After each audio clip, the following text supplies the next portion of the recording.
So what was your spec then? Your ethos was lightweight, right? Yeah, lightweight and fun. That was my overall objective. Like, I don't drive that much because I live pretty central. I walk everywhere or I cycle, so I didn't need it for a commute. Yep. So I was like, I want this car to be as much fun as possible. And so my spec's the A110 Pure, which it doesn't actually exist anymore. It's now called the base spec. Yeah. It's the basic spec, but I fully spec'd it. So I had the sport exhaust, I got the updated audio system, the Brembo brakes. Yep. What else did I get? Fuchs wheels. I just basically like fully spec'd it out, so it did match the equivalent of the A110 Legend. Yeah. Legend. Yeah. You didn't go for the reversing camera. No. Talk to me about that. So for one, I didn't see in the one that we drove, it didn't have it, and I was like, I don't really need this. I do regret that. I do feel like the car sensors are extremely sensitive.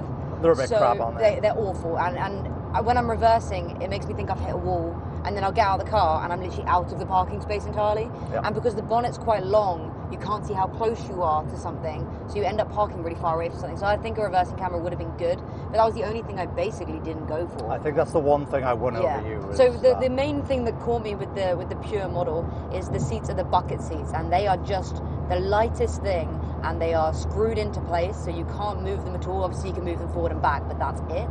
And they look stunning. They've taken the rally car and just modernized it, and they're just gorgeous. And I think at first when I saw them, I was like, is that a bit cheap? But then you drive in them, and they are such high quality the way they're made. They've thought about it so well. They've thought about those country roads that you're taking, those corners, and those seats hug you perfectly. And that's why I'm so happy with my spec, purely because of that. I'd say like that's one of the main things for me that's made me like happy with the spec I've got. And with my spec in mind, I went for the Legend GT, which is kind of like their limited edition car. Every manufacturer does a runoff. When they're about to facelift, they'll sell off the old ones by doing a limited edition. I'm a bit of a sucker for those ones because it's so unique. And it is. I don't think I've seen one in this spec. Especially not in the UK. No. And it's got the upgraded power. It's got the tan interior, which no other... As you can see. The tan interior. And it's got the extra power. However, after having Maddie's and mine, driving them back to back, I prefer Maddie's. And how much more is yours? Like 20% more brake horsepower? Yes, yours is about 250, mine's 300. Yeah, that's a lot. Yeah, it is. That is especially in a light car. It's a lot, and you can really feel it. So right now I'm driving in normal mode on the motorway. Maddie can drive in sports mode on the motorway. I get horrendous engine braking because the more power means that you're accelerating harder, therefore you take your foot off the throttle, you're kind of thrown forward a bit. Yeah. You can have a bit less fun in that sense. And in this car, more speed doesn't equal more fun. No, not at all. And I think that's something that's really hard to explain to people because quite often people will look at a car and they'll be like, how fast does it go? What's the 0 to 60? What's the brake horsepower? And when you say it's got 1.8 turbo and it does 254 brake horsepower, I think it's that. Yep. They're like, oh, it weighs less than a ton. Suddenly those numbers are insane. And for me, it's when you're doing 40 miles an hour, you're approaching a roundabout, you don't brake. You accelerate into that roundabout, and that is ridiculous fun, which you could not have with, I don't know what sports car you could have that with, without feeling like you're going to die, or without feeling like you're going too slow. Exactly. So buyer's advice for us is buy the base model is the best car to buy, which I don't think there's any other car I know where like the base model is the one to go for, but you're not missing out on anything, and you're actually getting a better car that you can use on a day-to-day basis. So where we're going today now is, because I hate these seats so much, your arse hurts on a long journey, doesn't it? I'm slipping around. That's the main thing. I feel like I'm using my core. Yes. Yeah, if I'm driving fast or on track, you actually end up with a bad back the next day. Yeah, we drove this in on track. We took it to Spa. Yeah. It's difficult to. I think there's a video of me you took, and when you're going around corners, I'm fully sliding with the car. No cup holders in this car. You've got to add your own, which a £9 one. I'll put the link below. There's a £9 one on Amazon. It's perfect. Sorry, what you saying? Yeah, we took this to Spa, and then we took mine to, was it Cadwell? Yep. And I think mine's also better for track. Well, it's definitely better for track. Absolutely. Because you are so held in place. You can feel everything. You can feel when the car's kind of struggling a little bit and you should change gear. You can feel when you're taking the corner right. You can feel when you're maybe going to lose the back end. You can feel everything in those seats. And I think maybe if you're having it as an everyday car, you might think, oh, that's not great because you can feel the road more. But it makes it more enjoyable. It's more of an experience, isn't it? Yeah, definitely. So, yeah, we're off today because I've bought 2 new bucket seats. But, however, I have the tan interior. And I wanted to keep that because I've got the bronze carbon fibre, I've got the gold wheels, everything else is tan, I've got the brown stitching. I wanted to keep that theme. So I bought some not carbon fibre, just the Seabelt bucket seats. And I'm getting them retrimmed in like a colour that... It was very, very hard to find a tan Alcantara that matches this. There wasn't anything, unless you went to Ferrari, who have their own bespoke Alcantara orders where they can just order it en masse, then it was almost impossible to match this colour in Alcantara. I could have gone full leather, but I feel like the Alcantara gives you more grip again on top of the bucket seats.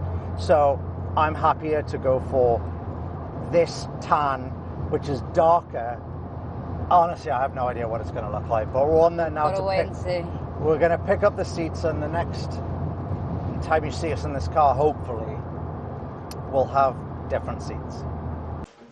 That's lucky. It's the right colour.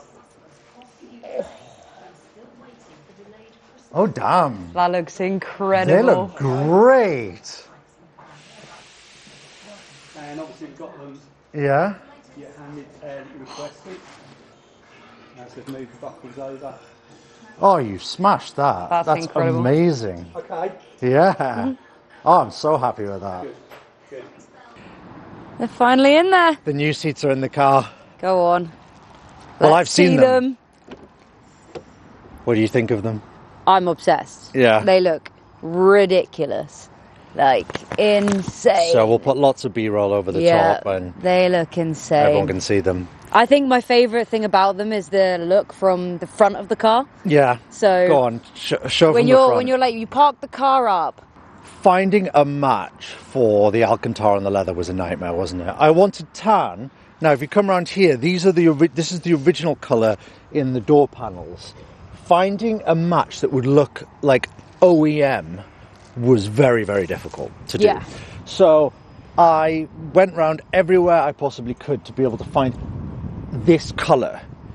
But also not only this colour, the Alcantara and the leather to match. So that proved to be almost impossible. Like the amount of samples I've gone through, and I looked at Ferraris online and Bentleys, and all these manufacturers are putting in these bulk orders to be able to get a match, so they can basically ask for whatever they want. I can't, I'm only doing one order. So this leather and Alcantara has actually been sourced from Bentley's suppliers. So the people who supply Bentley supplied this Alcantara and this leather. So what you would see in a Bentley is this. So when I originally ordered, we thought it was going to be like a dark brown from the samples, and I had just been resigned to the fact we're going to go for a dark brown. But what showed up, I mean, it was actually incredible. I don't even think they kind of look like the samples. They look like a completely different colour. They Yeah. look more kind of amber and tanned and less so brown.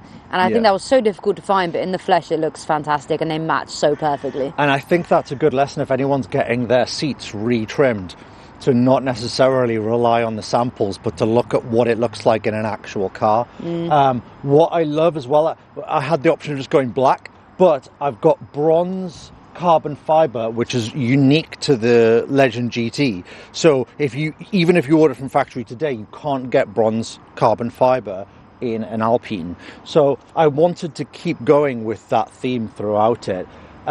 These side door panels are going to get redone in Alcantara soon, but Not a priority be done right now. not No. a priority. I mean, but- it matches pretty well as it is as well. Exactly. So in a couple of weeks, I'll have that done, and I recommend it to anyone, really. They are unbelievable. How do you feel in them? Like, do you find it's more enjoyable to drive? 100%. Because it feels great, 100%. even as a passenger. It feels like my one. It's actually, it brings the car to life. And I thought it was the side bolsters that bring the car to life and make you feel like you're planted. It's not. It's the fact your arse goes right in to the seat. So you're sat within the seat. And that is what gives you that experience. Your bum goes wherever the car is going. I think there's also nothing underneath the seat as well to take the force of the road or whatever's beneath you. Yeah. So you can feel it so much more. So the Alcantara is still a little bit harder than what is in your Pure, but I think over time that's just going to soften. So I'm overwhelmingly happy with it. I think having a one-off unique Alpine is like exactly what I wanted. If anyone else is doing this, a few warnings is that I have warning lights on the dash at the moment, which can be cleared. It's a fault code that will clear. Basically, it's the seatbelt thing, where to say that seatbelt's in or not. It is the CAN bus. You need to get that reset because there is a serial number in your seats, and it's now not matching the serial number of the car. So that just needs to be reset. Very weird warning light. It is saying that my parking gear is broken. My start-stop is broken as well, apparently. Start-stop isn't working anymore. So it obviously thinks there is an electrical fault somewhere within the car, and that's just going to be cleared. So if you're having that problem, then that's the answer. It's nothing serious. But that's it. I absolutely love them. It took a long time to source these seats, but I recommend for anyone speccing their Alpine that you should get the bucket seats and don't make the mistake I made in going for the comfort, because these are just 100% better. So I hope you found this video useful for anyone thinking about getting Alpine or current Alpine owners. Subscribe if you're not already. Drop it a like if you found it useful, and we'll see you in the next video.